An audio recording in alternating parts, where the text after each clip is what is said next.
Never break a mirror. Do not step upon a crack. Keep new shoes off of the table. And never paint your front door black. Leave tailside pennies on the ground. Shoo black cats out of your stride. Keep umbrellas closed while you're indoors. Throw your clock out when it's died. Be wary of a flock of birds that flies from left to right. And if ghosts send shivers down your spine, don't whistle in the night. Pay attention to the ladders. Walk around and not beneath. And don't forget to lock your doors. It's Friday the 13th.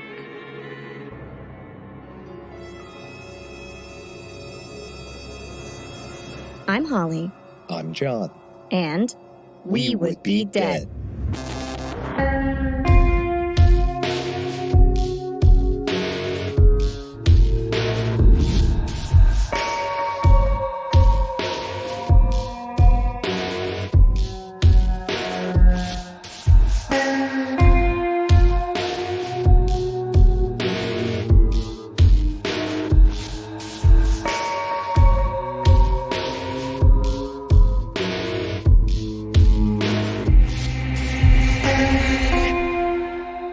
Hey, John. Hey, Holly. Hey, fiends. Happy Friday the 13th. Yay. It's the best day. This week, in honor of this luckiest unlucky of all days, we brought our editor and composer, John Katity, on to help me tell the story of a very real murder that was inspired by a lot of very not real murders. That's right? Correct. Yeah. Confused? Well, don't worry. It'll all make sense very soon. Today, we're talking about the ultimate horror fanboy and deeply troubled teen, Mark Branch. And we're very lucky this week, you guys, because John is a horror movie connoisseur. I would give you that title. I do enjoy horror movies. And you're a virtual treasure trove of little-known facts and trivia when it comes to them. So I'm really looking forward to everything you're going to have to add this week. And for those of you who don't know this, John is also Leslie's husband.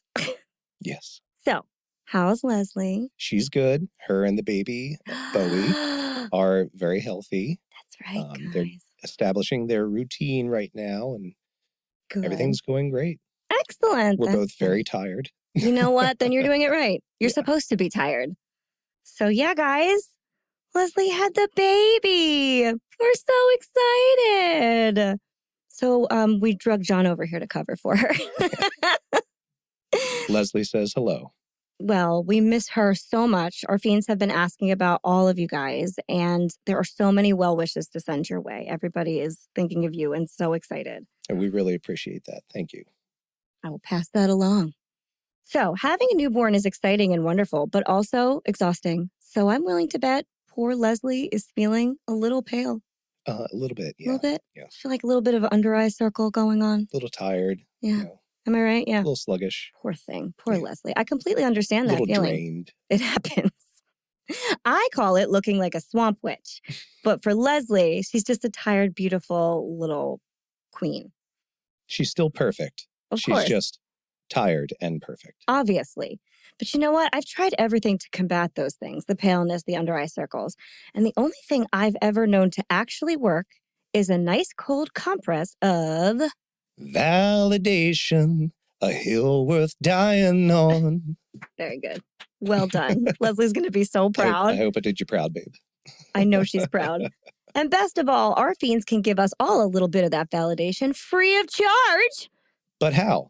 But how, you must be asking yourself, John. John hears this every week. Yeah, I asked that. Good job. That was fun. Well, I will tell you.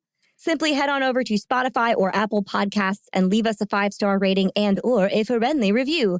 It really is the only way to move this podcast forward. Ratings and reviews equal attention. Attention equals support. And support equals more and better content for all of you. Yay. But if you just can't wait for more We Would Be Dead in your life, don't worry. You don't have to. You can support us over on Patreon. There, for just a few dollars a month, you will gain access to our entire catalog of 30-minute horror movies. And if Leslie had given birth just a week later, this would have been one of them, Friday the 13th. It almost was. We'll still do it. We'll do it for you guys It'll next. come around again. It absolutely will. So you'll get our whole catalog of 30-minute horror movies. You'll get our special mini-sodes, our weekly after show, Host Mortem, which is available in both video and audio formats. Maybe you want to see our faces. Maybe you don't. Both are okay. You'll also get a special gift in the mail from us, giveaways, merch deals, an on-air toast dedicated just to you, and more. In all honesty, we are here thanks to our patrons, so come on over and be part of the We Would Be Dead family. It's nice here. So comfy. I like it. And if all of that is a little too much for you, you can simply follow us on social media. We are at Would Be Dead Pod anywhere and everywhere you get your content. You can like our posts, share our posts, like and share our posts. That's a good one. Nice. Leave us a comment, post about your favorite episode. Let us know when you're listening. Tell a friend, tell a neighbor, tell the 20-something dude down the block who lives in his mom's garage, but somehow also has thousands of dollars worth of expensive movie memorabilia. What's his name? Sean. Sean. Okay. I see it. Then your friends and Sean can become fiends. We'll stay away from Sean for the most part, probably. Sean's happy where he is. Yeah, leave him in the garage. Yeah. He doesn't need to come. Nope. He can zoom in. It'll be fine. And then we can all hang out together or just wave at him as we walk by. That's for the best. Probably is for all of our best. I think that's all I have in the way of announcements for this week. John, do you have anything to add before we begin? No? Not particularly. All right, then. On with the show.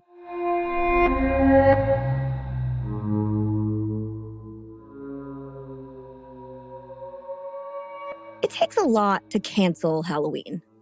I only remember it happening once in my entire lifetime. In 2012, after Hurricane Sandy ripped apart the Jersey Shore, tumbling whole boardwalk roller coasters into the sea and sweeping away houses as though they sat on a real-life Monopoly board.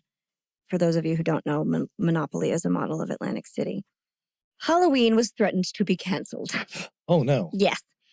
We had just moved into a new house that spring. I remember my daughter was 18 months old, and that's the year she dressed up as Olivia the pig. Nice. Yes. Governor Christie had just told us to stay off the beach while digging his toes into the sand. What a time that was. So when it was suggested that we cancel Halloween, New Jersey said, you get a delay at best. Shattered as we were, a couple days later, the kids went out trick-or-treating. There may have been fewer doors and porch lights, but we made it work. You just don't cancel Halloween. In 1988, the town of Greenfield, Massachusetts came just about as close as you can get to canceling Halloween. Having kids trick-or-treat in the afternoon on the 30th, so the 30th was a Sunday, and they said Sunday afternoon sounds safe, so go then. Nobody did anything on Halloween. They canceled all major costumed events for adults, and the local movie theater even canceled its showings of Halloween 4, which had just been released a week prior, so it's a pretty big week for that movie. And this was all in fear that their own masked killer might make an appearance on that night. Because it's true that not even a hurricane can cancel Halloween. But a killer can. And that's a different story altogether. Last October, I told you all the story of Charlie Brandt, a man I consider to be the closest thing to a real-life Michael Myers possible. And John and I were just talking about this. It's so strange to me that he existed in a world that was not related to the movie at all.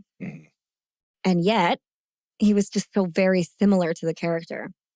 So this year, it only seemed right to tell the story of a young man who wanted to be Jason Voorhees, and to do it on Friday the 13th. So appropriate. Perfect. So before we get into Mark's story, how about we talk a little bit about why Friday the 13th is even a thing anyway? You guys didn't think you'd get away without a history lesson, did you? It's me. Of course not. The truth of the matter is that nobody really knows why we all think Friday the 13th is unlucky for sure. It started its life as a day of good fortune. So how then and when did things go so wrong? Well, there are a lot of theories. Some people think it's a biblical thing. So according to the History Channel, quote, 13 guests attended the Last Supper held on Maundy? Thursday? What does that mean? I don't know the Bible. Did I say that right? Sure. Great. Including Jesus and his 12 apostles, one of whom, Judas, betrayed him. The next day, of course, was Good Friday, the day of Jesus' crucifixion. That is a unlucky Friday for certain for Jesus. For some. Yeah. For people that were there at the time, they didn't love it. Some people did. Yeah, I guess. See, I don't know the Bible. I thought everybody was sad. I just didn't want to be that guy who brought up the Roman Empire. So, How many but times? I guess I'm bringing it up. How many times a day do you think about the Roman Empire? I don't want to answer that question on air. It's at least once. An embarrassing amount of times. It's really funny. So the seating arrangement at the Last Supper is believed to have given rise to a long-standing Christian superstition that having 13 guests at a table was a bad omen. Is that something you're aware of? I didn't know that. Yeah, I'm aware that that's a superstition. Wow. Specifically, if you had 13 guests at your table, you were courting death. Mm-hmm. So like someone was going to die, not just it was unlucky. Sure. Yikes. Though Friday's negative associations are weaker, some have suggested they also have roots in Christian traditions. This is just Friday. Mm-hmm. Just as Jesus was crucified on a Friday, Friday was also said to be the day Eve gave Adam the fateful apple from the tree of knowledge, as well as the day Cain killed his brother Abel. So like, TG die Friday. well done. Well done. Thank you. I didn't even have that written down. That just happened. That was just in the moment. Magic. Perfect. So people who don't think it's biblical think other things, obviously. Some of them think it's literary. For instance, a character in the 1834 play Le Finesse de Gribeau, French is notoriously the language I cannot pronounce, states, quote, I was born on a Friday, December 13th, 1813, from which come all of my misfortunes. There you go. Right? Probably. And if that wasn't enough, in 1907, T.S. Lawson published a popular novel called Friday the 13th, and that contributed to the superstition as well. In the novel, an unscrupulous banker takes advantage of the superstition to create a Wall Street panic on a Friday the 13th. Oh, I like that. It's a good That's one, imaginative. Right? Yeah. There you have it. He's like, oh, I'm going to make everybody freak out. So people think it's linked to that too. However, my favorite theory is that Friday the 13th lore goes all the way back to Norse mythology. Mm-hmm. Now, there is a connection that goes back even further to ancient pagan traditions, but we have to take a longer history dive to get into that, so I'm not going to do it today. Yeah. But Norse, however, here we go. One source mentioned for the unlucky nature of the number 13 is a Norse myth. Is a Norse myth about having 12 gods at a dinner party in Valhalla. The trickster god Loki was not invited, and he arrived as the 13th guest. Then he arranged for 2 other of the guests to shoot each other with a mistletoe-tipped arrow. Specifically, this says, I didn't want to have to pronounce the other language, but I'm going to do it now because it makes a difference. You're forgiven. Thank you. He arranged for Hor to shoot Balder with a mistletoe-tipped arrow. So Balder dies, and the whole earth goes dark. The whole earth mourned. It was a bad, unlucky day. This major event in Norse mythology, caused by the number 13, is thought to be why it's considered unlucky by a lot of people. Mm. So I like that one the best, because it's about, like, Loki being super petty. Mm. Oh, you didn't invite me? I'm going to come and I'm going to mess everything up forever. Yeah. Perfect. It's drama at a dinner party. I mean, that sounds right. It does. Who doesn't love that story? I do. But no matter which way you slice it, Friday the 13th really does get the best of people. And not without a little bit of good reason. Some pretty gnarly things have happened on that day. I'm going to give you a list. The World War II bombing of Buckingham Palace happened on Friday the 13th, as did the murder of Kitty Genovese, who we have covered previously. The Titanic didn't sink on Friday the 13th, as a lot of people like to say that it did. I don't know why. But Friday the 13th was the last normal day anyone on board would ever have. Mm. So the next day. So Saturday the 14th. Right. But I think decisions made on Friday the 13th probably affected it. Yeah, so there you go. You're right. A cyclone that killed more than 300,000 people in Bangladesh happened on Friday, November 13th, 1970. Which, like, what's the difference between a cyclone and a tornado? Is there a difference? Oh, I am not weather expert. I'm not either, but I just realized that I never see that word used. A cyclone? It's a badass word. It's a great word, but you always see tornado. I wonder if it's different. Is a cyclone a tornado at sea? I don't know. Maybe. Or am I just making that up? Let's find out. Now I'm going to have to know. Tornadoes are produced in regions of large temperature gradient, while tropical cyclones are generated in regions of near zero horizontal temperature gradient. Oh, that. Clearly. They're so That different. explains everything. Yeah.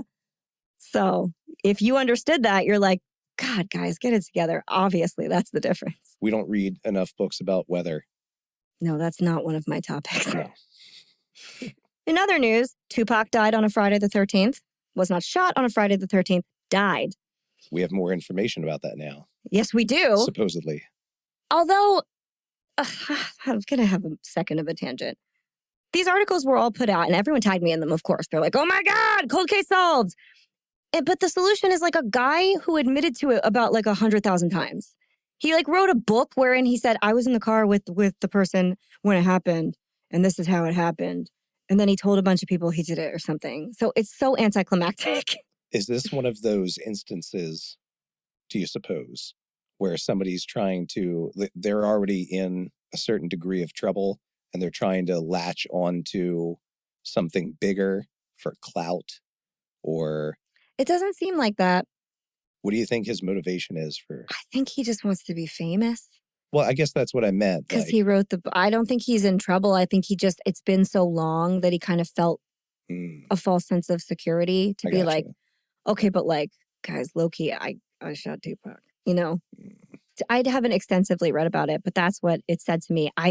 To be very honest with you, when I read that that's how they kind of sussed this out, I was furious because I thought I was going to read about some fucking cool forensic stuff they did. I was like, oh man, there's DNA that we didn't know about and they've tested it and they found him on like the database, or they did some really clever detective work where they found evidence we didn't know. It's just some guy who wrote a book. He was just like, by the way, remember this? That was me. It was me. And the cops were like, it was you. And that was it. Why would he confess unless he did it? I mean, but for years, this guy has been like, also, I'm pretty sure it was this kind of gun.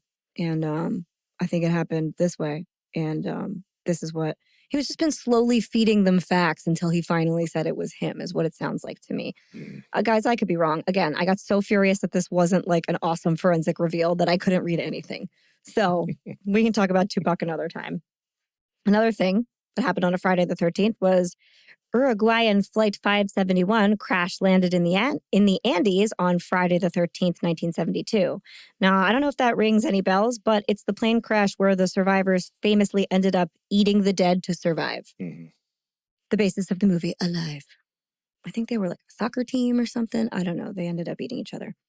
Friday, March 13th, 2020 was the first official day of the COVID pandemic in the United States. Forgot that. Totally blocked that out of my mind. Cool. Something we celebrate every year. Right, we do now. And it doesn't stop there. According to NASA, an asteroid called 99942 Apophis. Catchy. Isn't it? Will come within 20,000 miles of the Earth on April 13th, 2029. This might not seem like a big deal, but it's actually extremely close in relation to the vastness of space. So something to look forward to. Oh, God. I wish I didn't know that, and so I had to tell everybody else, basically. Space Force. Civil space. Yeah, don't worry. We're covered. We're fine. We have civil space. We're on it. I hope so. But fear not, Swifties. Your queen will turn that panic frown upside down for a minute. This is a quote from CNN, by the way. Taylor Swift, who considers 13 her lucky number and early in her career often performed with the number 13 written on her hand, said, quote, I was born on the 13th. I turned 13 on Friday the 13th. My first album went gold in 13 weeks. My first #1 song had a 13-second intro. Every time I've won an award, I've been seated either in the 13th seat, the 13th row, or the 13th section, or row M, which is the 13th letter. Basically, whenever a 13 comes up in my life, it's a good thing. From her perspective. Although I also found out I was pregnant with Violet on a Friday the 13th, and Flynn, my son, was born on Friday the 13th. Well, Bowie was born October 1st, so there you go. Spooky babies. Spooky babies are the best. Basically, that's fine. So basically, we're all the same as Taylor Swift. Yes. Yeah. We are her. Yeah, we are. So it's our era. I'm waiting for. I see what you did there. We're gonna get her ratings any minute now. Yeah, it's coming. No bad blood. No. Oh boy. But for Tupac and everyone else, it's a little less awesome of a day. And so it should come as no surprise that an enterprising filmmaker took the opportunity to turn the day that strikes fear into the hearts of millions into a super successful horror movie franchise. It's not my favorite, but I did go camping, mandatory camping, at the place that served as Camp Crystal Lake when I was in 6th grade. It's definitely spooky. In case you're wondering, it's a Boy Scout camp called Camp Nobi Bosco, deep in the woods of northern New Jersey. Have you been? No.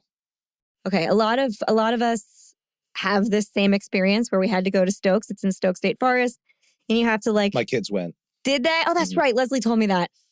Where it's not updated either. It's like an old school, no heat, no nothing camp, and I had to go in the winter. Perfect. I don't know why they made that choice, but I did. And it was right after a huge blizzard. So the plumbing had frozen in some areas. Particularly spooky. But it is scary. When you look over the lake where they shoot the Crystal Lake stuff, like it is definitely an eerie location. So I'll give it that. It's good for you as a kid. Oh, yeah. It's healthy. Oh, yeah. It's spooky enough. And the ghost story that they tell there is a really good one. And I tell it in one of our episodes. So you can go back and find that. If you need to. Yeah, right? Plug. I think it's on the Lake Bodom Murders one, but I can't remember. Anyway, for those of you who are unfamiliar with the film, Friday the 13th is about a group of attractive camp counselors who are brutally murdered by a machete-wielding madman in a hockey mask. That would be Jason. Or so you're led to believe for most of the movie. Jason has gone on to have scores of sequel movies devoted to him, even though, spoiler alert, he wasn't actually the killer in the original film. It was his mom, who we only call Mrs. Voorhees. She gets a name later on in the series, but I forget what it is right now. Good, because I'm like, this is eerily like a Mother No Name situation. Yeah, for like 3 or 4 movies, it's just Mrs. Voorhees. Do better.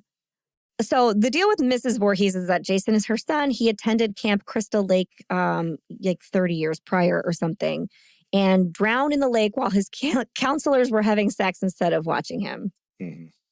I don't know a lot about this movie. Like, I can't even tell you who made this movie. I don't know anything about Friday the 13th. What do you want to tell us about Friday the 13th? It was made by a group of people, but headed up by a guy named Sean Cunningham, who basically looked at what John Carpenter did with Halloween, and he said, movie about a killer, low budget, based around an iconic holiday of sorts, a very popular day in pop culture, recipe for money. So they took out an ad in Variety, I believe, at the time. That was an advertisement for Friday the 13th, the movie, like the new thing in terror. And they hadn't even made this film yet? They didn't have a script. Funny. They didn't have anything. They just wanted to see if there was interest. Oh. And it drummed up enough interest where they got about $500,000 to make this first movie in the franchise.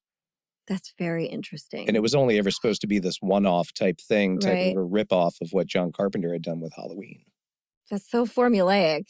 Yeah, it was meant to be from the get-go. I mean, like, as someone who creates things, I hate that. Mm-hmm. But the business end of it, you got to kind of respect it because it's still cranking out money. The first handful of those movies all were the top grossing movie at the time they came out. And I'm sorry, you guys, the first movie is the only one I've seen, and it is trash. It is not a good movie. The writing is awful. It's got a couple things going for it that I really like as a horror fan. Such as? Tom Savini. Okay, yeah. On special effects. Mm-hmm. Well, yeah, he's amazing always. Big George Romero fan. You know, anybody that, you know, has showcased Tom Savini's work as a practical effects artist. I love that. It's my favorite kind of magic. Practical effects? Is horror movie practical effects. I agree. Because it's stage magic. Yeah. Shot in real time. I hate when CGI is so much of a thing in horror movies. I like the movies that go back to like using practical. I think it's so much more of an art form. Yeah, I was talking to Leslie about this. I think the thing for me personally that makes me latch on to practical effects rather than CGI is that neither one of them, after a while, is truly scary. Right. Once you know what's going on. Yeah. But practical effects can still be gross. For sure. To where, like, if you're filming that scene and you've got a bunch of little green balls on you and you're shooting in front of a green screen. Yeah. That's, you know, you have to use your imagination and act and stuff, but it's not intrinsically horrifying. No. If you're on set and you're in a lake and like there's a head with like a machete coming, out of it, like right next to you, and it's oozing and you're getting real blood splatter on you. Yeah. That's at least giving you a tangible feeling of for horror. sure. Oh, for sure. Even if your brain knows this is fake, you're feeling real things. Yeah. So that's kind of what makes it a little more real. Absolutely. To me. No, I don't So I disagree. love that about it. I love Tom Savini's, work on it. Kevin Bacon getting the arrow. Oh, that's through right. The, that's through the right. neck. Kevin Bacon's in that movie. I totally forgot. You can use this if you're still playing Kevin Bacon. You can use this movie. 6 Degrees it's of a very Kevin Bacon. good one to use. I also love the score. Harry Manfredini's score for this movie. I'm a big fan of horror movie scores. And he did something super interesting with this one.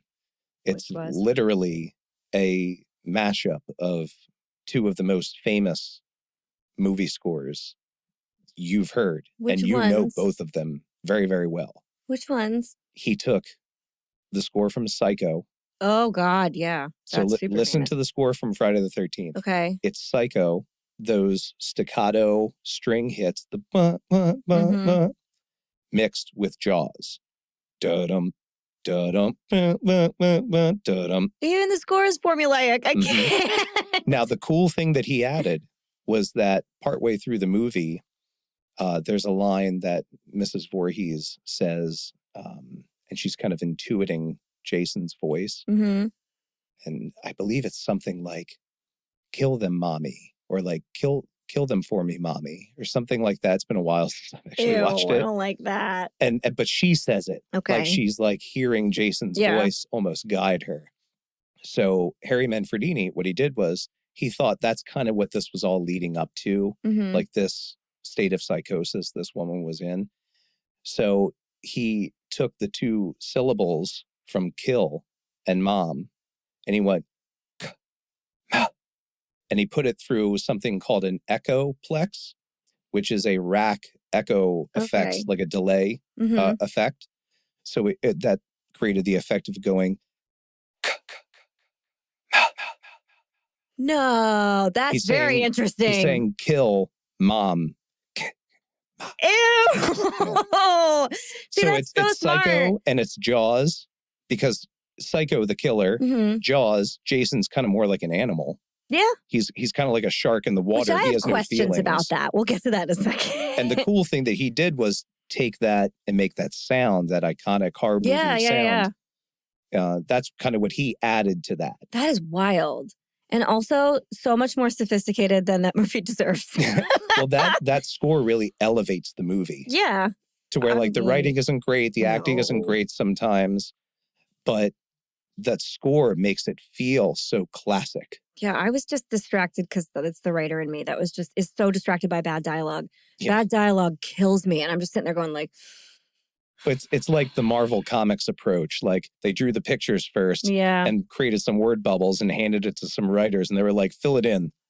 Basically. And I love the aesthetic of the film. I love that summer camp. I love the 70s color palette. I love the uniforms, the knee socks, obviously I love that. We have a whole photo shoot where we look like that because I love that aesthetic. It's just God. And then the plot is so weirdly convoluted. It has upon reading it without watching the terrible dialogue in real time, I thought this has such potential to be this spooky thing if they went with the mom but they didn't. They chose to make Jason a thing that crawls out of the lake in the end and then lives on forever. Yeah, originally. I don't like that. Well, originally, when they made that first movie, that was just supposed to be a dream sequence. That wasn't them saying he's been alive the whole time. I like that better. The girl dreaming in the boat, and the cops are coming to rescue her. And she almost kind of falls asleep because she's finally letting her guard down. And that she falls asleep and has this one final terror to send the audience out on. And really, the only reason they did that is because Carrie had just came out. Oh my God. If you remember the end of the movie, the arm pops out of the grave. Yeah, that's iconic. That's the only reason they had the jump scare at the end. I'm so mad. Everything makes me mad. I mean, it makes sense. And what a fucking smart, business-minded team they had behind this film. But it just makes me mad. That's what this movie was. It was a horror movie on purpose.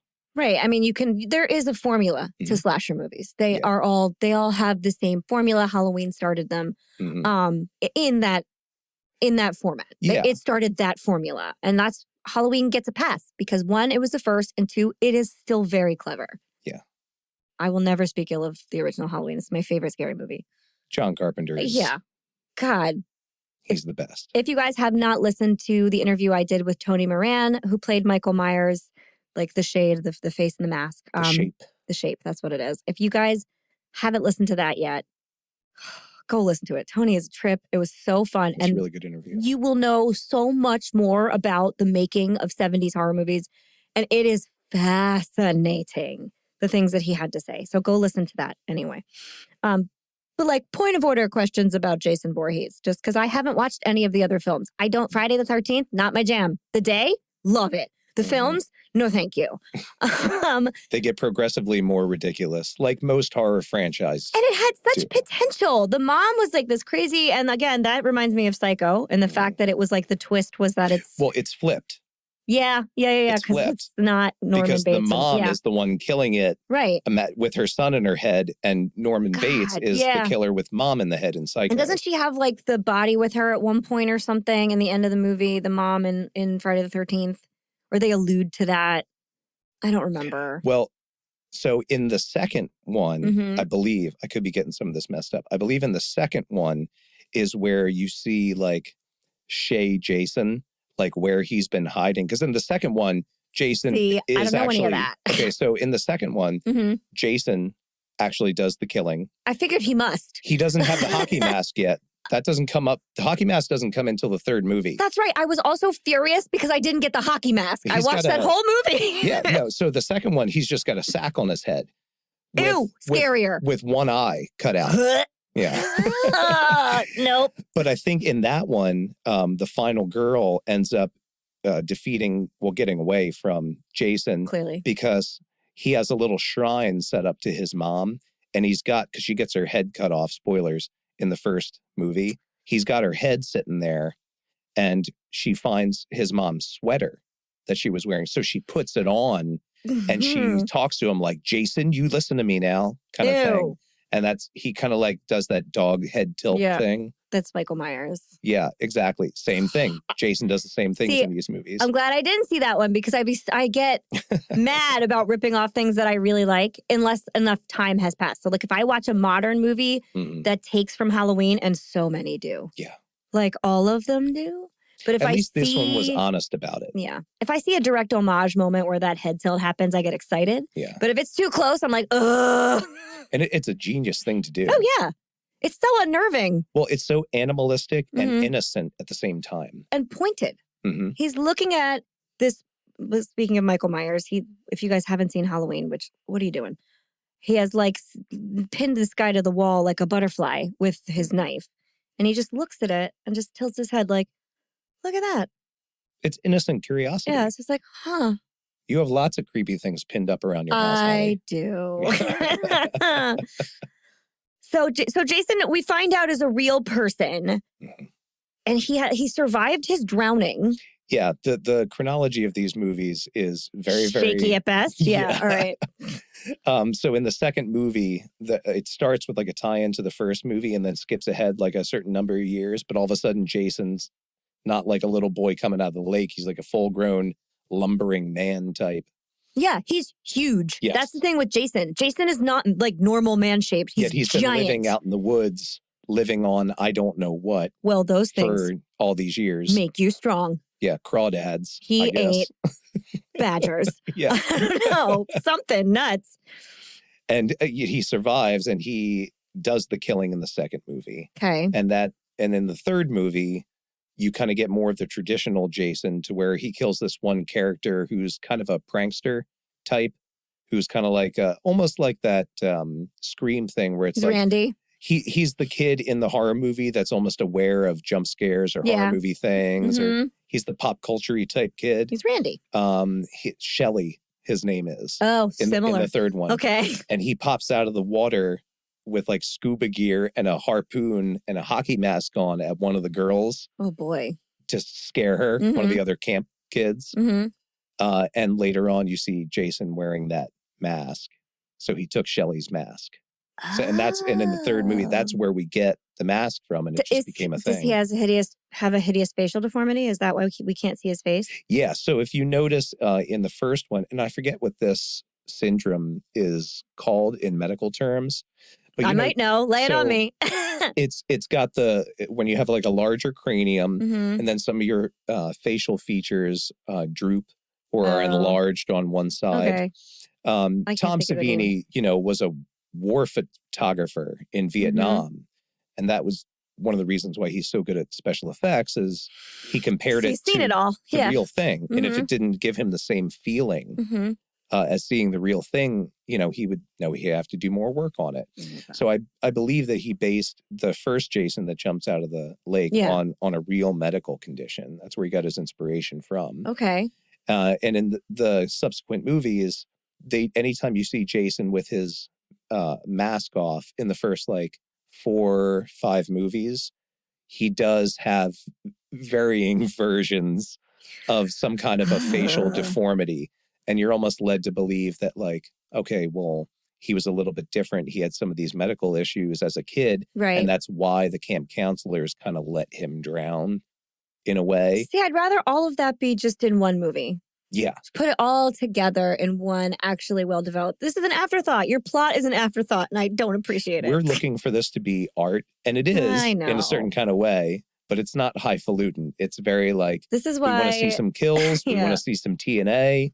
We want to sell some tickets. That's part of the formula, man. That's totally part of the formula. Don't get distracted. Jason's going to kill you.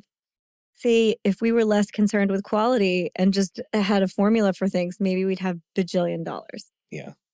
We have too much integrity. We do. Here at We Would Be Dead We headquarters. Do. That's the problem. Yeah. It's a good problem to have. We think so, clearly. Not financially, but but in other ways that yes, it is. Okay, so now I know a little bit more about what Jason is and where the hockey mask came from, because really, part of me was just like, what? That's why he's an icon, but it's not even in the original form of the film. So I don't understand. You know what somebody who has a ton of money and wants to make a ton of money should do is take those first few Friday the 13th and put them together to make a good movie and then redo it all together. But, at the same time, there's a certain charm to those movies to where they've done newer versions and they've done remakes. Did they do a remake of that one? I did not know that. And they just don't have the same charm anymore. It's kind of the thing with the new Exorcist movie. There's been so many movies about exorcisms at this point. We need that. Exactly. It's redundant. It doesn't add anything. No, not when you have The Exorcist is a masterpiece. So looking back, yes, all those movies are masterpieces in their own way, just like Friday the 13th was when it came out. It helped establish a genre, whereas Halloween was just being a cool movie. Yeah. The first time you copy something as an homage or do a little mishmash of things, that's almost establishing a subgenre that people they've found so much fun in over the years. So there's something to that. All right, I'll stop shitting on Friday the 13th. Jason's a scary villain. I mean, the image is very frightening. The fact that he's larger than life, the obscured face. We've talked umpteen times about why obscured faces are so frightening on this podcast. They really are. And so I was under the impression that he had a large knife, like a machete, but then there are some pictures that he has an axe. He uses everything to kill. Okay, so he does not have, Michael Myers, it's a butcher knife. Sure. But with even Jason, even Michael Myers will use he uses other what's stuff. laying around. Iconically, he has a big old knife. But because of the flashback and stuff. So Jason kills with a machete, iconically, a lot. So then that's his weapon of choice. It does come up a lot. Because this is going to come back when we touch on this real case. But he'll just squeeze and pop your head till your brains come out, too. When you spend your life in the woods eating badgers and you're 7 feet tall, you can do that. Yeah, do what you got to do. You do. And sometimes you have to do that. It's all good. But you know what? If my special needs child drowned in a lake while the counselors were supposed to be watching him and were fucking instead, I might go kill all the counselors. Well, that's kind sympathetic. The actress who played Mrs. Voorhees actually brings this up. She's like, she said, people will bring their babies up and get their pictures taken with me. And I'm always like, why do you love this character so much? And parents will look at me and say, we get it. We get it. For sure. She's way more interesting than the actual, like, to me, than actual Jason is after that. I think that character of the mother is very interesting. But the other one, I'm not. There's a lot of good things about that first movie. Yeah. All right. I'll go with you on that. So Jason Voorhees, now that we know as much as there can be known in a short period of time about him, he doesn't sound like much of a hero, per se. Even if he didn't do the killing in the first film, he's still not great. And he's designed to be a manifestation of everyone's worst fear. So if he is designed off Michael Myers, that is what Michael Myers was designed to be. Everyone's worst fear, which is a faceless killer who enters your home while you are unaware, or cabin, as it were, that's still their temporary home, in secret, and performs horrific acts without reason or mercy, right? That's the formula. He's something that you can project your own fears onto. Exactly, because he's faceless. Kind of a blank canvas. Absolutely. And while plenty of young men dress up as Jason on Halloween, and they still do, Jason is still a pretty popular Halloween costume. Almost none of them actually want to be him. Which brings us to Mark Branch. Mark Branch is an interesting character, and we'll get to him in 1 second a little more. First, let's talk about 18-year-old Sharon Gregory. Sharon Gregory was studying psychology at Greenfield Community College. We're in Greenfield, Massachusetts, for anyone who didn't remember that from the very beginning. That's where we are. Sharon was a good student. She was well-liked by her peers. She had a boyfriend named Chris and friends that she hung out with after school and on weekends. She was living the very, college freshman dream. Just no stress, normal life, textbook, really. She lived at home with her parents, because remember I said community college, so she commuted, and her twin sister, Cheryl. All in all, Sharon is a pretty happy young woman looking out onto a future of endless possibilities. For one of her introductory psychology classes that year, though, Cheryl had to write a psychological profile on someone. I don't know if this assignment would work out well today. This is 1988, so it's a little bit different. So she had to write a profile on someone, anybody. She could interview anyone and write their psychological profile. And since Cheryl is an ambitious young lady, she chose a off-kilter, colorful local character named Mark Branch. I believe it is irresponsible for a professor to have allowed that to happen, because this is someone who, they said you can use anyone. And this man, as we'll come to find out, is documentedly unstable. He was exactly the wrong person to choose. Right. I mean, she felt that he was the exact right person to choose because it's the most material. But for her actual safety, this was not advisable. Which is why I don't know that it would happen today. For a student exercise. Right. She's not a professional. This is a first-year student of psychology. Yeah. So she chooses Mark. Mark was 19 years old. He worked at the local Stop and Shop. He wasn't attending college, but he had been kicked out of 2 high schools in the past 5 years. Interesting. Yes. But one was the public high school, and then he went to a private school, and he was kicked out of that one too. And he was kicked out of both of them for threatening female classmates.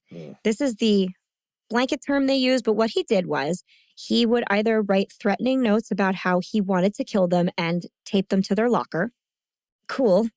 Or he would call them anonymously, not be like, hey, it's Mark, but creepy voice, not saying who it is, and say sexually disgusting things to them over the phone. And this is like a 15-year-old kid. So that's not awesome. And it didn't go over very well.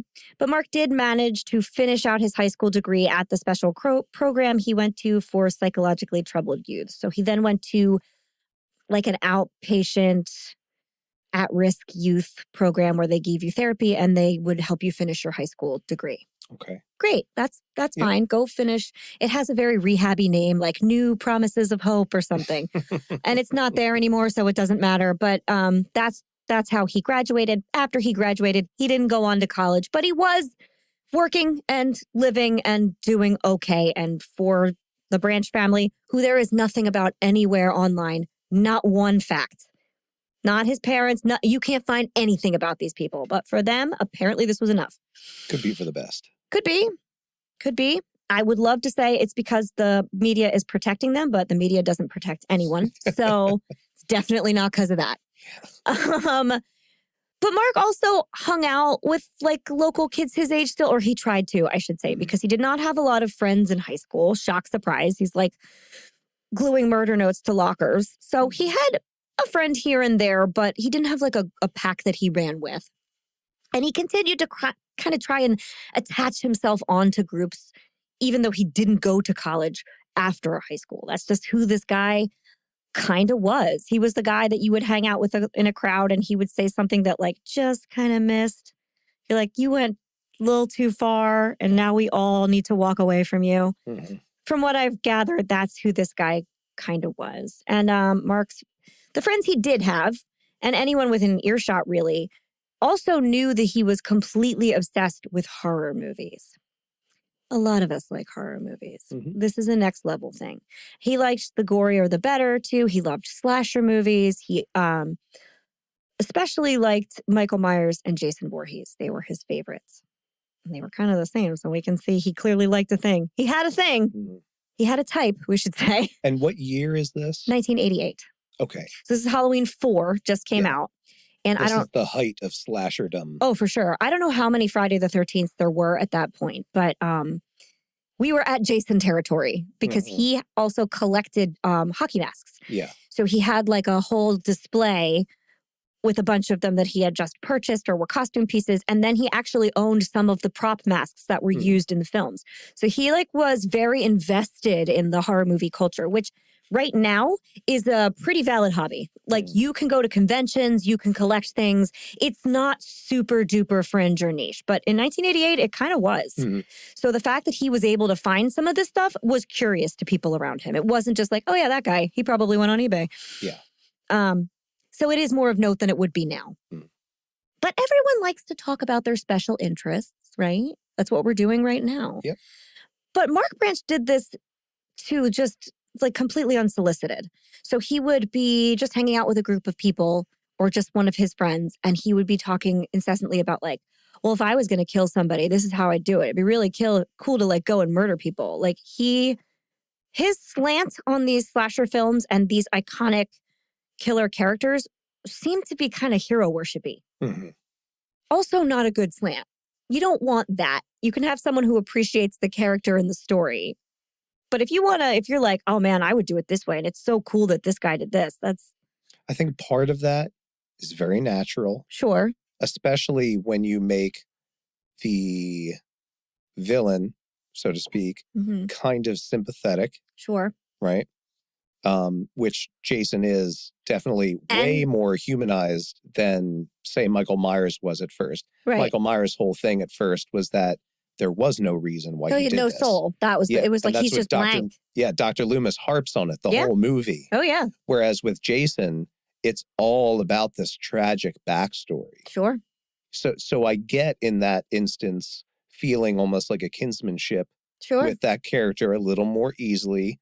He's a troubled kid. He doesn't fit in with people himself. He's fighting social battles of his own.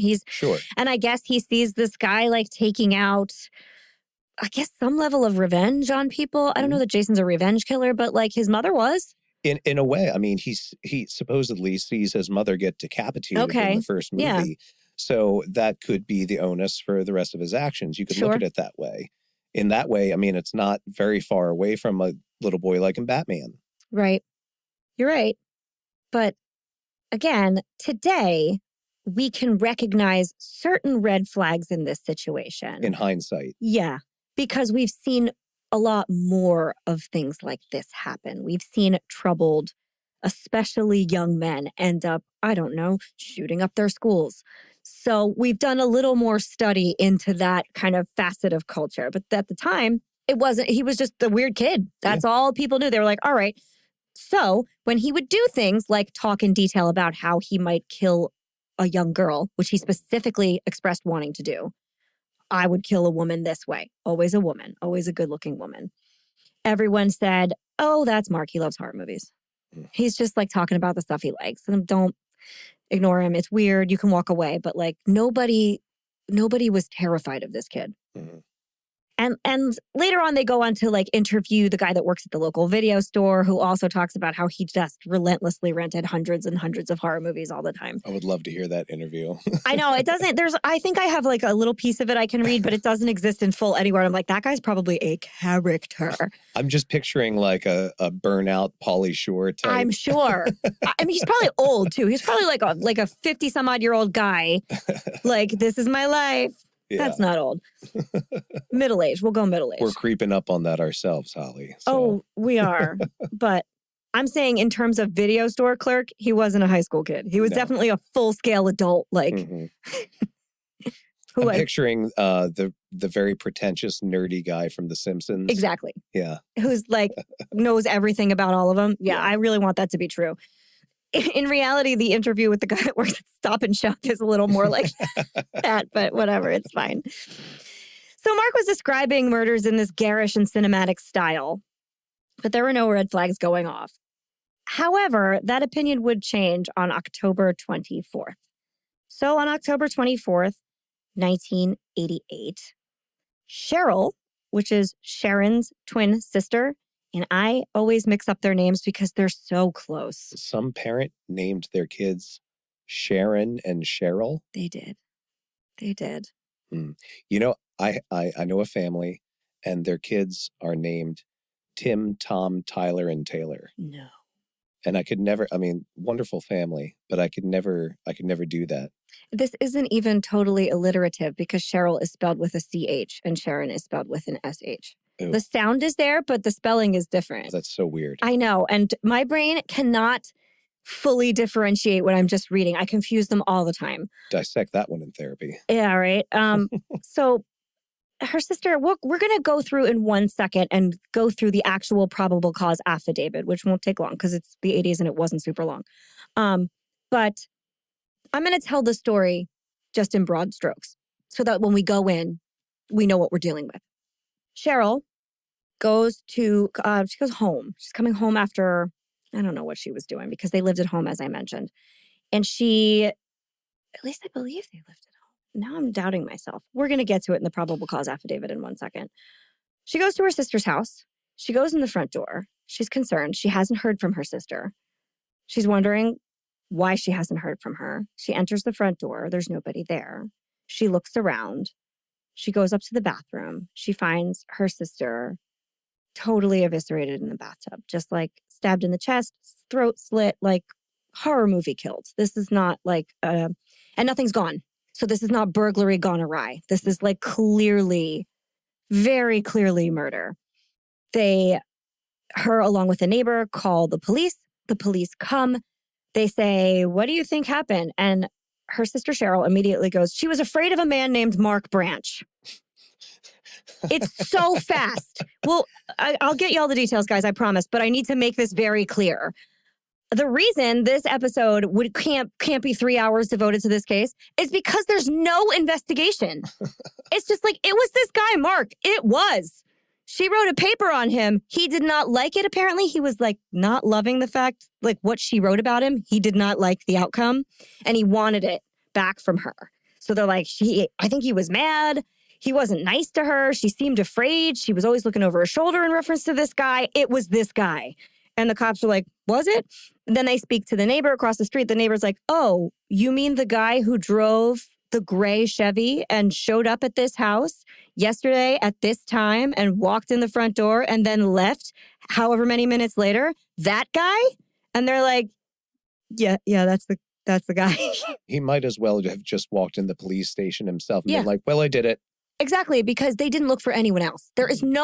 Beyond that, there is no investigation. They're like, "Well, we got to find Mark Branch." Mm-hmm. So they go out to try and find him, and he's nowhere to be found, which is odd. He disappeared off the face of the earth. He has friends who can give him the lead up to where he was until the event, but afterwards, we have no idea. And a month later, they find his car on the edge of the woods in a neighboring town. They go look around a little bit. They see nothing in his car. And the days following, a hunter in those woods comes upon his body hanging from a tree. The medical examiner collects his body and discovers that the hanging occurred what appears to be right after the murder. So police, who enjoyed the most logical answer, say, well, clearly he was distressed. He killed Sharon. I knew I was going to do it. And then he drove out to the woods and hanged himself. And everyone was like, that sounds right. And then that was it. So meanwhile, there's a month's time in between the discovering of him and the murder. And that is where we get to the fact that they tried to cancel Halloween. Because the information that was discovered about him, as soon as they started investigating just Mark Branch, was all the things that I just told you. This is a guy that's obsessed with horror movies. He has all these Jason masks. They're like, he's probably hiding in plain sight.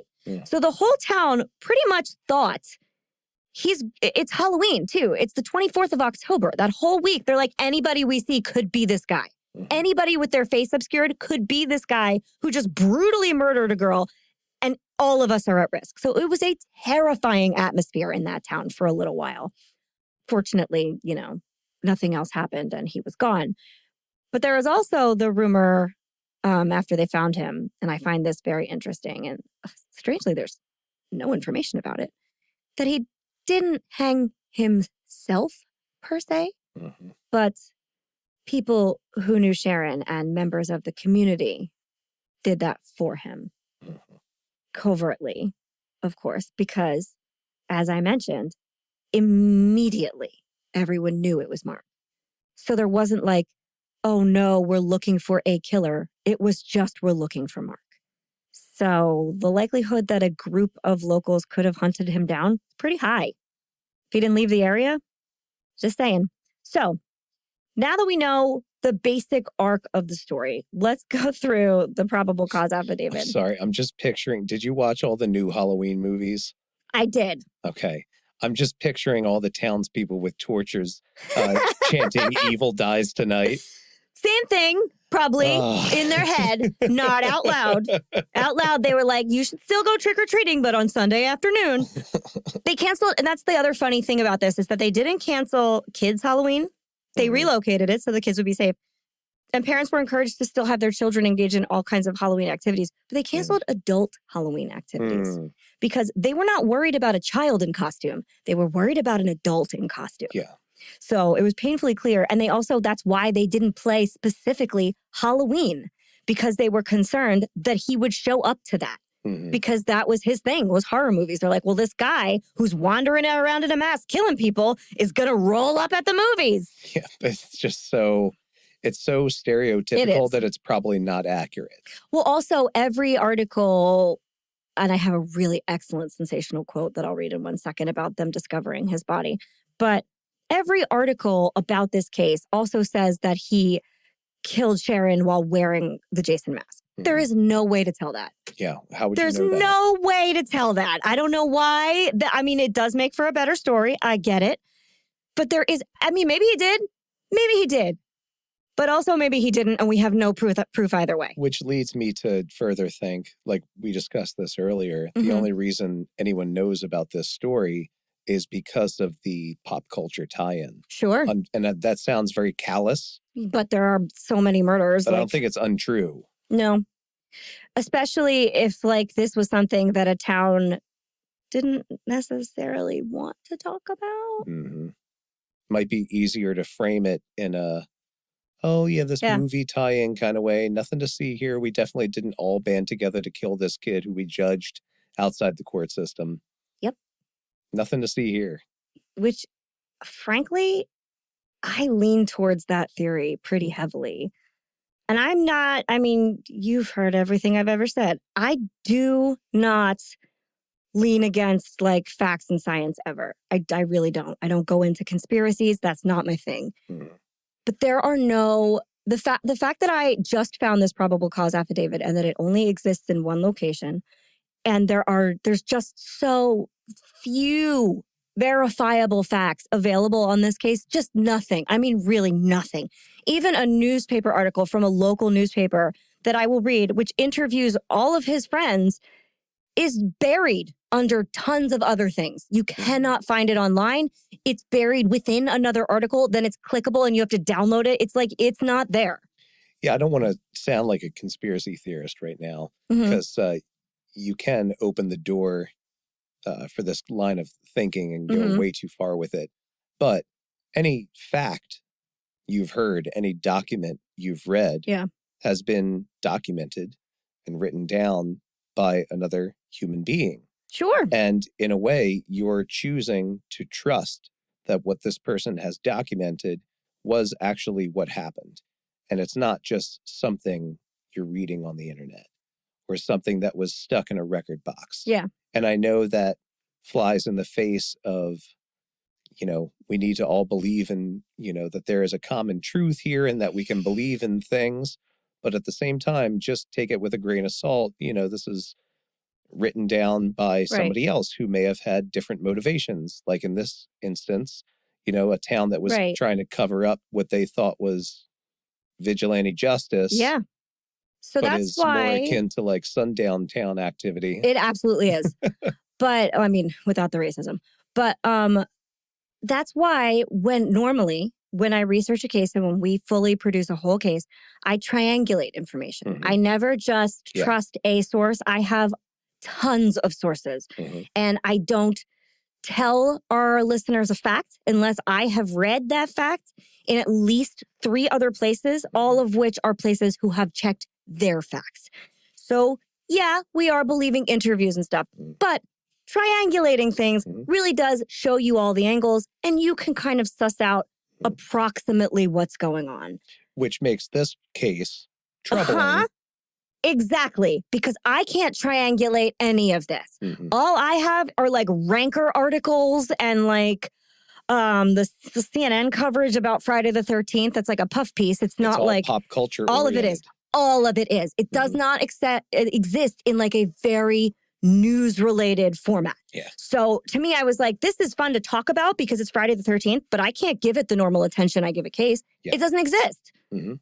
So what I'm going to do is I'm going to go through the affidavit and then I'm going to go through the one good article that I do think has video surrogate in it for you. Nice. And then we can kind of give our thoughts on it. So here you guys go. Okay, so following is the text of Greenfield Police Captain Joseph P. LaChance's affidavit summarizing events before and after the murder of Sharon Gregory on October 24th, which established Mark Branch as the chief suspect in the crime. Quote, I am a police officer with the Greenfield Police Department. I have been so employed for over 20 years. My rank is captain. On October 24th, 1988, at approximately 12:30 p.m., this is bright light of day, I was notified that the Greenfield Police Department had received information of a death at 138 South Shelburne Road in Greenfield. The report was made by the wife of Greenfield Police Officer Harry Burns. Why was it made by Harry Burns' wife? We don't know. Who had learned of the death through the deceased's sister. Why is that the woman that made the police report? That is never done. Never done. The police report isn't some random police officer's wife. That is what I'm talking about. Greenfield Police Officer Jack Needies, can't hear it pronounced anywhere because nobody reads it, was sent to 138 South Shelburne Road with another officer. They found the deceased identified as Sharon Gregory in the upstairs bathroom at that address. Staff Sergeant Norman Roberts of the Crime Prevention and Control Unit of the Massachusetts State Police attached the Northwestern District Attorney's Office and the medical examiner, blah, blah, blah, blah, blah, were notified, reported to the scene. Later, the medical examiner's van with Albert Gickness, MD, good name, arrived and Trooper Timothy Sicard arrived next. Those are all the people. Those are real people. They were there. We have our cast of characters. We sure do. Preliminary examination of the deceased at the scene showed evidence of multiple stab wounds about the back and head and that the deceased's throat had been slashed. There was a large amount of blood in the bathroom and outer hall, as well as traces of blood on the stairway. The weapon used to inflict the injuries was not found at the scene, and the deceased was clothed. We never find that weapon, BT dubs. Mm-hmm. Detective F. Peter Clark spoke with the deceased's sister, Cheryl. She resided at the same address, with the deceased and their parents. She told Detective Clark that the deceased had recently been concerned about an individual named Mark. So there it is, immediately, who Cheryl knew to be a person who hung around with Scott Landry of Maple Street in Greenfield. Now, Scott Landry is his one friend, and every piece of information we know about Mark, we get from Scott. Okay. The deceased had told Cheryl she was frightened by the manner in which Mark stared at her and other things. Cheryl said that she did not know Mark's last name. Yes, she did. But that she had been to his residence. Cheryl and I proceeded pursuant to her directions to Meadow Lane, that's his house in Greenfield. She pointed out a house, which is 112 Meadow Lane, as being the house at which Mark lived. So Cheryl was able to take them to Mark's house. Later, I went to 112 Meadow Lane, a single-family home with Detective Clark and Trooper Leonard Crossman of CPAC. We went to the door and knocked. The door was answered by Mrs. Branch, Mother No Name. Detective Clark knew Mrs. Branch to be the mother of Mark Branch, who Detective Clark knew from an investigation several years ago. He knew the mom? No, he knew Mark. Mark. I'm guessing it was because of the notes on girls' lockers, but it doesn't say. Yeah. Mrs. Branch responded that Mark Branch was not at home, but that he did live at that address. She said that she had seen Mark Branch that morning at the house at about 10:30 a.m. with Scott Landry. She had then left to go shopping and had not seen Mark Branch since. Prior to 10:30 a.m., Mark Branch had gone to and returned from a meeting with his counselor at the Massachusetts Rehabilitation Commission, part of the special school scenario. Okay. Mrs. Branch described Mark's motor vehicle. It's a gray Chevrolet Chevette in good shape. A check with the Registry of Motor Vehicles through the computer link shows a registration to Mark W. Branch at 112 Meadow Lane in Greenfield, so it all checks out. He drove a 1983 Chevy Chevette. It was gray with Massachusetts registration and plates. The vehicle is listed as a two-door sedan, and there's all the numbers on it. At 6:25 p.m., Michael J. Rockwell of 144 South Shelburne Road, Greenfield, which is the residence directly west of the deceased's residence and who is employed by Judd, it doesn't matter. So this is the neighbor. Telephoned Greenfield police. He then came into the department where he was interviewed by Sergeant Edward Paremba and Trooper Timothy Sicard. Mr. Rockwell told the officers that at noon on this date, so this just happened in the daytime. I was under the impression that it was overnight because, again, there are no facts. He had just begun to watch television, so he was watching his programs, when he heard the sound of a car door closing. The sound came from the driveway to the east of his house. He looked out of his window and observed a dark gray Chevette, possibly two-door, parked facing the driveway. The front end of the Chevette was about even with the walk going from the driveway to the door of the residence. Mr. Rockwell observed a white male, approximately 6 foot tall, about $180, with dark hair. Mr. Rockwell said the hair was a long military cut. He did not see any facial hair. The man was wearing jeans, a jean jacket, so a Canadian tuxedo, both acid washed, looking good. The man was clean cut. The man had his hands in his pockets, and Rockwell watched him walk to the front door. He was not wearing glasses. So if he's not wearing glasses and we can see his face, he's not wearing a hockey mask. Confirmed. Every article says he was wearing a hockey mask. That's more fun. It is way more fun, but totally wrong. Between 3 and 5 minutes later, Mr. Rockwell again heard a car door from the direction of the driveway. So this is just a few minutes later. He looks out the window, sees the Chevette, the engine starts, Chevy backs out of the driveway and leaves. So he's only there for a few minutes, okay? Approximately 30 to 40 minutes later, Mr. Rockwell again heard a car door in the same driveway. Looking out, he saw Cheryl's car pull in. Ew! Moments later, he saw police arrive. So 40 minutes later, Cheryl was there. And you're the neighbor who just watched this guy come and go. And then you see the sister and then you see the police show up. I'd be like, oh, fuck, I watched a murder. Mm-hmm. That's so scary. So you would not be leaving your front bay windows. Ever again. You'd be camped there. Ever again. You'd be some rear window shit forever. That's how that goes. Holy cow. So they had the neighbor is this the guy? They ID a photo and he's like, yeah, that's the guy. And it's a color photo of Mark Branch. Pretty accurate. So there you go. And they have Scott ID him too. Is this Mark? Yeah, that's Mark. Again, never any question, never any mystery. No. No confusion. Nope. Everybody knows it's this kid. Yep. It is this kid. Yeah. No investigation. It just is this kid. Which is also true, but wow, what a leap. I've never read another case where they're like, we think it's this guy. And the cops were like, it's definitely that guy. We're not going to even look. Mm-hmm. I mean, they cops align to one person sometimes, like their suspect in their mind, but it's rarely just someone who's like mentioned off the cuff. It's usually someone a cop likes to fixate on. Mm-hmm. So Troopers Sicard and Leonard Crossman met with Scott Landry and his father at the police department. Remember, Scott Landry is like Mark's one friend. According to Trooper Sicard, Scott Landry provided the following information. Scott spent October 24th, 1988 with Mark Branch from about 8:15 until 11:30 a.m. At 8:15 a.m., Scott Landry picked up Mark at Mark's house in Scott's car to bring him to an 8:30 appointment at Massachusetts Rehab in Greenfield. Scott saw Mark Branch's gray Chevette at Mark's house at 112 Meadow Lane that morning when he picked him up. But Mark said he had no gas. And there was an air conditioner in the rear that required fixing, and it was warm out. So Mark said he didn't want to drive. Scott Landry dropped Mark Branch off for his appointment. He saw Mark Branch at 9:15 next by Galvin's Liquor Store in Greenfield on the corner of Ames and School Street. They drove back to Mark's house together. They got the air conditioner from the back of Mark's car. I guess there was a wall unit air conditioner in his car, so he didn't want to drive around with that. I thought it was warm. Never mind. They put the air conditioner in Scott's father's truck, which Scott had been driving.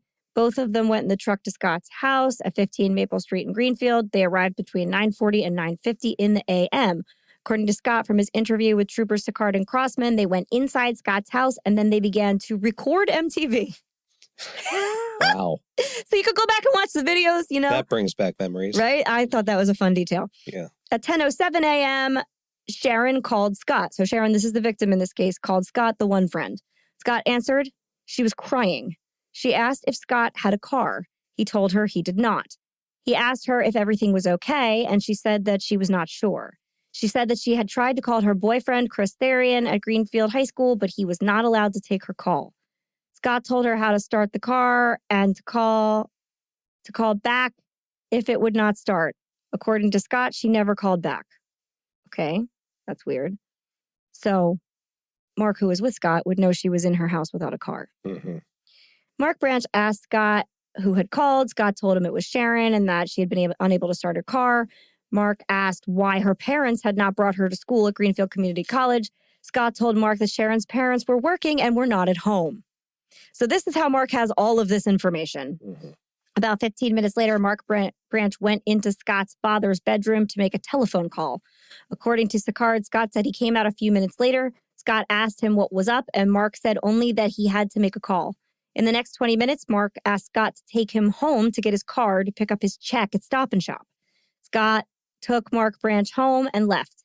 According to Sicard, he and Crossman went to Stop and Shop during the evening of October 24th. They were informed by the manager on duty that Mark Branch was employed there, but had not picked up his check. Lies. According to the patrol officer, Scott Landry told him that he went home after dropping off Mark and took a nap. About noon on October 24th, Peter Jancic came to Scott's house and woke him up. He stayed about 5 minutes and left. Scott's girlfriend, Amy Politis, arrived at 12:30 p.m. Scott Landry told Sicard that he received a telephone call from his mother who told him that a girl had committed suicide. He went out to look for Cheryl's boyfriend, Peter Jancic, but he could not find him. Scott went to the high school and met with Chris Therian, Sharon's boyfriend. He told Therian that one of the twins had committed suicide, but he did not know which one. And this is her boyfriend. Mm-hmm. Therian and his mother then went to 138 South Shelburne Road, where Trooper Sicard met them. Scott Landry told Trooper Sicard that Mark's blue jacket was in the back of his father's truck when he dropped Mark off at his house. He told Mark to take it, but Mark said he would be by to pick it up later after he picked up his check at Stop and Shop. Mark Branch did not come back while Scott was home. Scott Landry further told Trooper Sicard that Mark Branch would at times wander aloud, how it would feel to kill someone. Scott told Sicard that Mark religiously tapes and watches horror films and smut. He named Friday the 13th and Halloween. Scott said that Mark patterned his own life on characters from these films, including Jason from Friday the 13th and Freddy Krueger from Nightmare on Elm Street. Good luck with that. Scott told Sicard that Mark Branch owns 7 hockey masks. Such masks were worn by Jason in the movie. According to Scott, Mark does not play hockey. Good detail. He also has the same kind of combat boots and shirts that are worn by the main characters in some of these horror movies. See, like Michael Myers' heavy black boots, I'm guessing. Yeah. Scott Landry told Sicard that he and Mark had hung out together since 3rd or 4th grade. Oh, and if you guys listen to the Tony Moran interview, those are military boots. They're like Air Force boots. Anyway, he said Mark had attended a school for troubled kids and that Mark's mother had once told Scott that Mark had attempted suicide. That fact is in no other articles anywhere. Scott also said Mark had gone to Belmont State Hospital for about a year between his 16th and 18th birthdays. He also attended a special school in Northampton for young people with mental or emotional difficulties. Again, not included anywhere.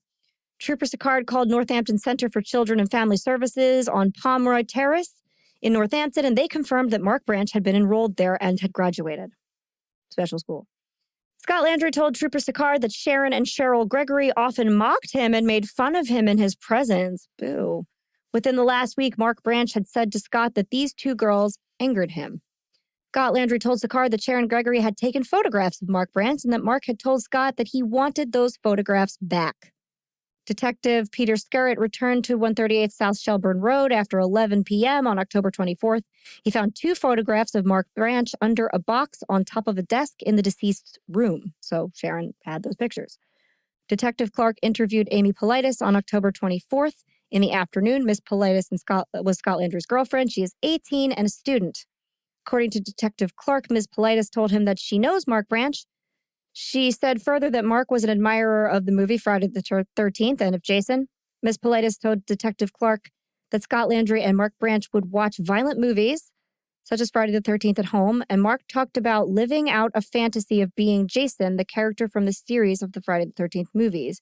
She also said Mark had shown her items he had purchased through the mail about Jason from the movies, and that he kept these items in his room. These items included dolls of Jason, the hockey mask used by Jason, and videotapes of the movies with Jason. Detective Peter Skerritt spoke with Thomas Smith, MD, who conducted an autopsy of the deceased. This is also, you can't find the autopsy report. It doesn't exist, which Freedom of Information, almost all of them are everywhere. Mm-hmm. Dr. Smith said, upon first impression that the instrument which made the stab wounds in the deceased was likely a single-edged knife with a blade of approximately 1 to 1.5 inches. That is actually a little blade. Mm-hmm. Wide. Sorry, blade width. Still. Yeah, and the blade length was between 4 and 5 inches, which is fine size, but it's not a huge knife. It's a kitchen knife. Yeah. Death resulted from multiple stab wounds numbering about 24. That's a lot. Detective Skerritt saw the deceased's motor vehicle license, which showed a date of birth as 3/26/1970. At 8:20 a.m. on October 25th, 1988, I, Joseph LaChance, received a call from Diane Tuller of Avery Road, Buckland, Massachusetts. She is an employee of Crocker Answering Service, and she stated that a gray Chevrolet Chevette with Massachusetts registration plates 696 NYA was parked off the road on Avery Road near the Wilder place. So that's his car. And this is the next day. So they found his car the next day, but not him. And he wasn't far. Officers were dispatched to the area. The car was located and secured while this affidavit was prepared. Thereafter, I received a telephone call from Detective John Zakowski of the Greenfield Police Department. He stated that he had interviewed Francis Wilder of Avery Road, Buckland, Massachusetts. Mr. Wilder said he left his house at 11:40 a.m. on October 24th and returned at approximately 1:45 on the same date. When he returned, the gray Chevette was there. So by 1:45 p.m., day of, which is right after the killing occurred, his car was parked there, which means he died immediately afterwards, according to this guy and this information. Heavy quotes on that one, because again, I can't back anything up. There's nowhere to back it up. No, without being disrespectful to any actual the actual victim and to some things that can be probably verified. So much of this story feels like fiction. Yeah. I don't know if that's just because of the lack of documentation or verifiability, or its tie-ins with the movie world and the pop culture world that just make it seem that way. Yeah. Here's the thing. Okay, before I sum up our thoughts, because that's where the affidavit ends. Obviously, that's probable cause to find Mark Branch. Sure. They're looking for Mark Branch. They found his car. That's where we're done there. This is a quote from the Daily Star that it was too good not to read about them finding him. So, police managed to pick up a lead that started a manhunt for Branch over a month later, with officers closing in on him over the course of a month. Investigating a nearby abandoned slaughterhouse, Police found signs of Branch's presence with a crude drawing of Jason Voorhees on the walls. By November 28th, 1988, officers had managed to track down and find Branch after seeing his car abandoned on the edge of a forest where Branch was found dead and hanging from a tree. Okay, so this is perfect because when I was looking at this story, there's a couple different ways you can look at this. This kid was inspired to do something awful by a piece of art. Sure. Many terrible things have happened that have also inspired art. Yeah. And that cycle keeps rolling around and around and around and around. And you see it in the news media with people sensationalizing things. Yeah.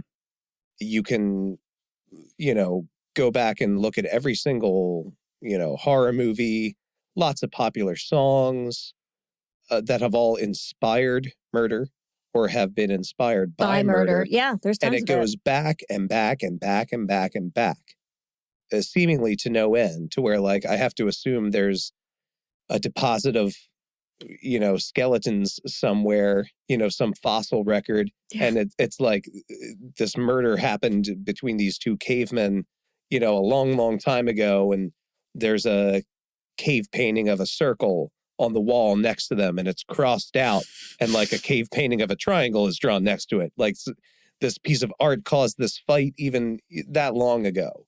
Yep. And it's hard to distinguish between what came before and what came after. It's like a chicken and egg type scenario. And you see this all throughout pop culture history. Think about Tipper Gore. And, and the parental advisory stickers saying that like kids shouldn't take in certain types of media. There is so much science that talks about how that is not true. But yes, exactly, because this art, it's just us. At the end of the day, it exists.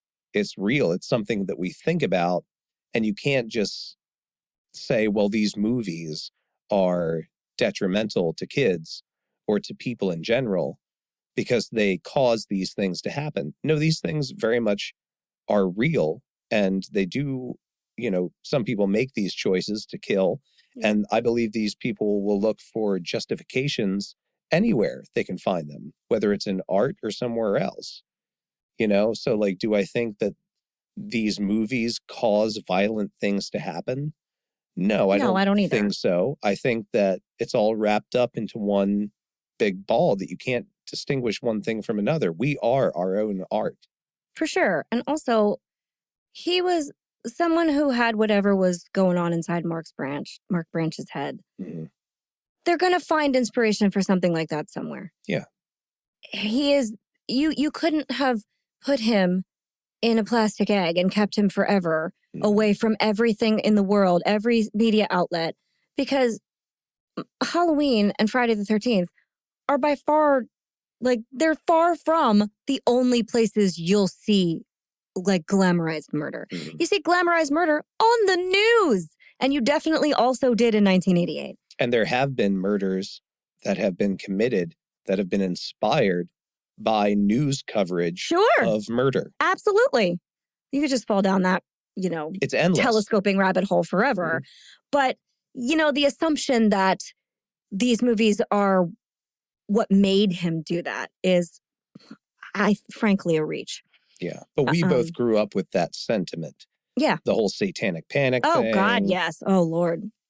But I did find a little bit of a newspaper article. Again, they don't really give much of a date. So November 28th is about the approximate date of when they found his body.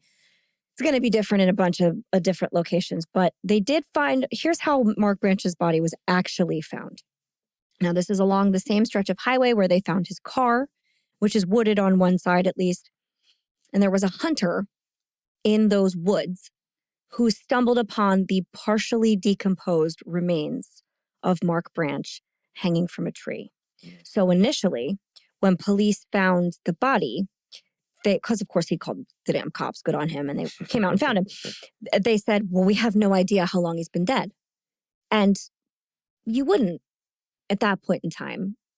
I mean, unless you remembered that his car was on the side of that road 2 hours later, but they seem to conveniently forget that at that point in time. However, after the medical examiner looks at him and they go back in their records, they say, well, clearly he murdered this poor woman because he didn't like what she had to say about him. And then he was so overwrought with guilt that he drove out to the woods, walked into the woods, and hanged himself. I hate that. But we don't know with what. Mm-hmm. What did he hang himself with? What did he have? What did he use? Mm-hmm. Where's the murder weapon? Where's anything? I struggle to find any like really good, concrete, evidentiary information like at all. And this one like compiled list of documents is really the only thing I could find that had any newspaper articles in it. And I truly don't see anything that's like, here, Hunter finds more than deer. Good headline. Oh, the New York Times wants me to pay. Never mind. And in the age of the internet, I know this is an older case, but like in the age of the internet, it's odd to come across something that is so unverifiable. It is very much odd. It really is, because especially true crime is in a fucking golden age right now. Yeah. People, it's all over the place. People, you'll trip over it. And so usually you're going to want to have to avoid certain graphic details about cases. Like I try to avoid sharing links that will take people to things they don't want to see because they are so easy to find. Yeah. There's no like crime scene pictures of this. There's no pictures of Mark. There's no pictures of the tree or the location or his car. And normally you can find almost anything.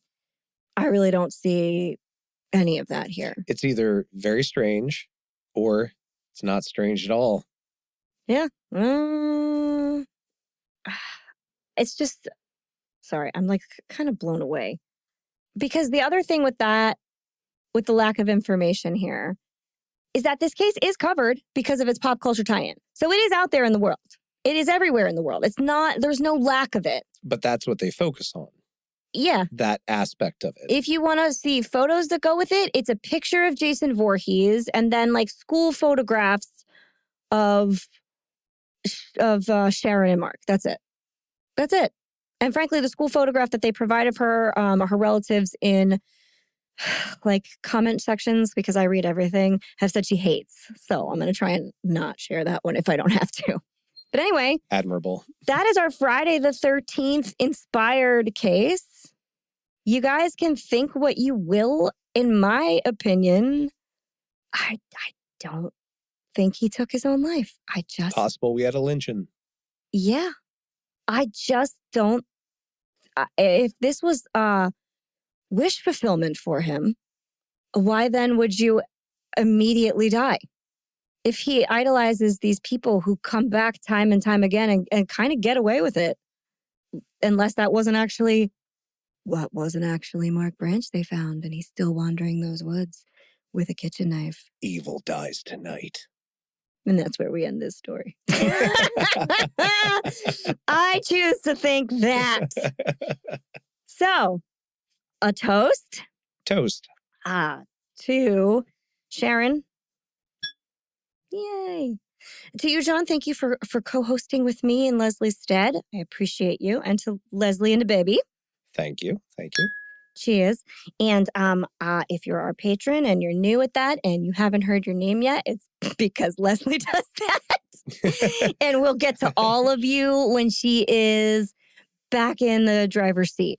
Soon, very soon. I'm sure. With no rush on her. She misses all of you. And we miss her. But we want her to do whatever she needs to do. We will be here waiting when she comes back. And if we chose to profile the wrong individual, we would be dead.